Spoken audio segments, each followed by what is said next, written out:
যোৱা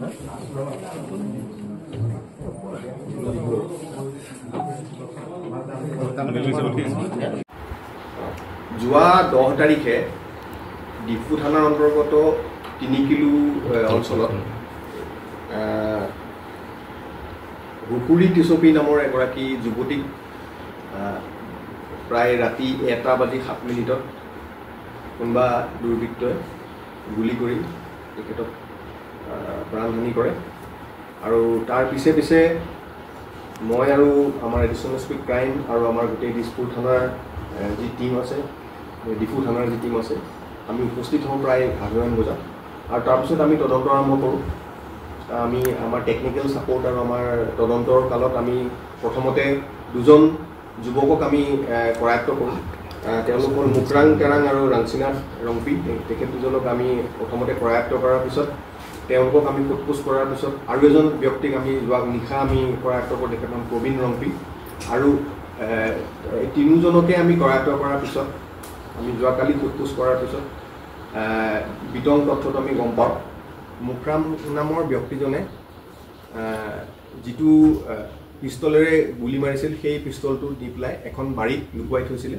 যোৱাকালি পিষ্টলটো উদ্ধাৰ কৰা হ'ল আৰু গোটেই যি তাতে জড়িত হৈ আছে গোটেই ঘটনাটোৰ লগত এই সকলোকে আমি ইতিমধ্যে আইডেণ্টিফাই কৰিছোঁ আৰু আমি এই 3জন যুৱকক ইতিমধ্যে আমি কৰায়ত্ব কৰিছোঁ। আমি আৰু পৰৱৰ্তী পৰ্যায়ত ইয়াৰ যিটো কাৰণ কি কাৰণে হত্যা কৰিলে সেয়াও আমি কিছু প্ৰাৰম্ভিক আমাৰ তদন্তত আমি গম পাইছোঁ। যুৱতীগৰাকীৰ মুকৰাং বোলা ব্যক্তিজনৰ দেউতাকৰ লগত এক ধৰণৰ সম্পৰ্ক আছিল বুলি এটা তথ্য আমাৰ ওচৰলৈ আহিছে আৰু সেই তথ্য সেই সম্পৰ্ক হোৱাৰ কাৰণে কিছু অশান্তি হোৱাৰ ফলস্বৰূপে এই ঘটনাটো ঘটিছে বুলি আমি পিছত আমি জানিব পাৰিছোঁ আৰু আমি অনাগত সময়ত তদন্তত বাকী কথা আমি জানিব পাৰিম। আৰু এই সংক্ৰান্তত আমি ইতিমধ্যে যি হাথিয়াৰ ব্যৱহাৰ হৈছিলে যিটো পিষ্টল ব্যৱহাৰ হৈছিলে পিষ্টলটো উদ্ধাৰ কৰিবলৈ সক্ষম হৈছোঁ আৰু 2জাই মিছফায়াৰ্ড গুলিও আমি লগতে উদ্ধাৰ কৰিবলৈ সক্ষম হৈছোঁ।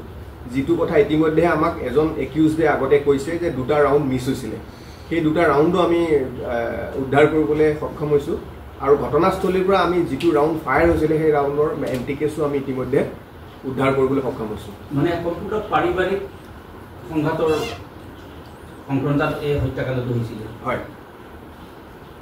কি আৰু মানে এটা বৃহৎ গেং টাইপ জড়িত হৈ আছে। আমি এতিয়ালৈকে কেইবাজনো মানুহৰ নামো পাইছোঁ এই গোটেই কনস্পিৰেচিটোত। আমি সকলো তথ্য এতিয়া জনাব বিচৰা নাইকিয়া কাৰণ কিছু লোক ধৰিবলৈ বাকী আছে আৰু হয়তো নতুন কিবা এংগলো আহিব পাৰে। গতিকে আমি 5-6জন মানুহক ইতিমধ্যে আইডেণ্টিফাই কৰিছোঁ আৰু বাকী তদন্তৰ কালত কিবা নতুন থাকিলে আপডেট আপোনালোকক দিম। আমি গম পোৱা মতে হাথিয়াৰটো তেওঁলোকে ডিমাপুৰৰ পৰা আনিছে বুলি গম পাইছোঁ। ছাৰ, মুকৰাঙৰ পিতৃৰ সৈতে যিটো সম্পৰ্ক আছিল বুলি কৈছে আপুনি, গতিকে এই গোটেই ঘটনাটোত মুকৰাং তেৰাং জড়িত থাকিব পাৰে? মুকৰাং জড়িত আছে। হয়, মুকৰাং জড়িত আছে। মুকৰাঙেই ফাইনেন্স কৰিছে বুলি আমি গম পাইছোঁ। মুকৰাঙে পিষ্টলটো কিনিবৰ কাৰণে পইচাৰ যোগানো মুকৰাঙে ধৰিছে বুলি আমি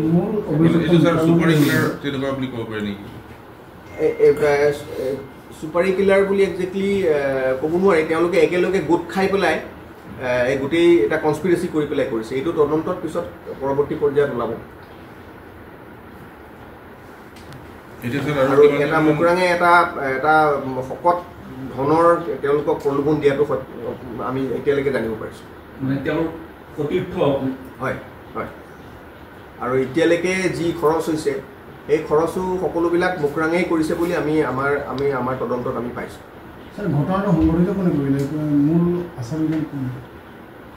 এইটো তদন্তৰ খাতিৰত এতিয়া আমি এই কথাটো ব্যক্ত কৰিবলৈ অলপ অসুবিধা হয়।